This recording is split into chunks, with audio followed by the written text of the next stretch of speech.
Hello, what's up? Hello, Philippines. Hello, world. Good morning. Ito na naman po tayo, magre-react at magko-comment dito sa isang video nitong Anghel de la Guardia ni Kibuloy na galit at sobrang nangihinayang. Guys, dito papasok yung kasabihan nating ang pagsisisi ay laging nasa huli. Sa bagay, magsisisi ka ba naman nang wala ka pang ginagawa? Siyempre, di ba hindi? Kailangan meron ka munang magawa bago ka magsisi. Kaya eto, panoorin natin. Budol nyo kami. Pag budol ka, binoto ka ng maraming Pilipino. Kasi umaasa kami, baka. Baka sa panahon ngayon, unity team nga. Unity team, mangyayari. Si galit na itong babaeng ito kay Marcos na. Kay Marcos na pinupuntirya niya ngayon. So, hindi ko rin naman maintindihan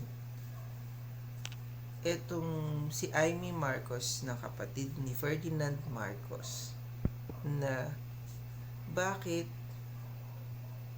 nakakampi siya sa iba, hindi kay Marcos. Kahit sabihin na natin na wala ngang kinalaman si Marcos sa nangyayari, pero dapat katugo mo yan eh, kapatid mo yan eh. Ako, kahit na may galit ako sa mga kapatid ko, pero pagdating na sa labanan na ganitong issue na, doon pa rin ako sa kadugo ko kakampi kahit na meron akong tampo. Tama o mali, susuporta ako. Hindi ko yung ipupush na, hoy, mali ka, ganyan. Susuporta lang ako hanggang sa mapatunayan kung totoo o hindi. Pero bakit itong si Marcos sa iba nakasuporta? Tignan mo, maraming tumitira ngayon kay Marcos. Nandyan na yan eh. Pagbigyan na natin, pagtiyagaan na natin, nangyari na eh, ang hindi dapat mangyari. Lilipas din yan, 6 years lang yan eh. Wala tayong magagawa.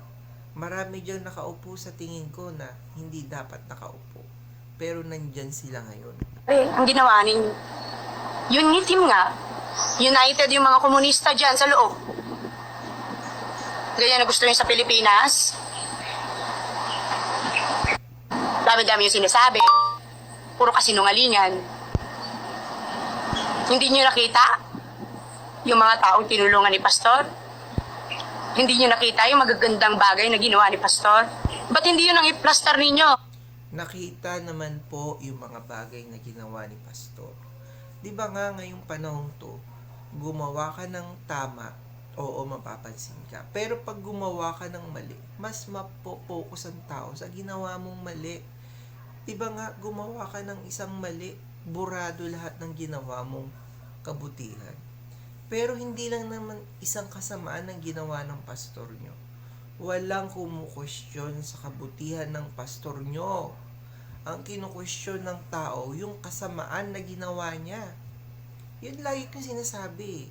Walang taong pinanganak na masama. Lahat yan mabuti. Kahit ikaw, yung pinagtatanggol mong pastor ngayon, inuusig ng marami.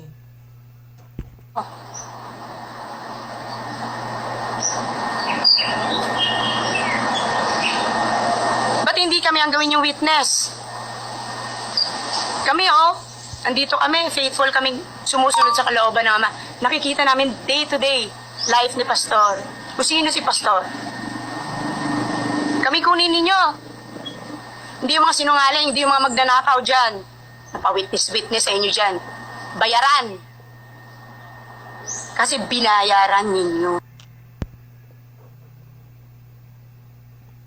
Oh, baka nakakalimutan mo, miss. Yung sinasabi mong mga bayaran is galing dyan sa inyo, sa Kingdom of Jesus. Kaya magdahan-dahan ka ng pananalita. Kasi lahat ng umuusig ngayon o karamihan ay galing sa Kingdom of Jesus. Galing sa tahanan nyo. So gusto mo mangyari si Kibuloy ang maging presidente at siya ang pag-asa ng bayan. Bakit? O sabihin na natin umabot kayo ng 6 million ba? Buong mundo. Tapos sasabihin mo siya na lang.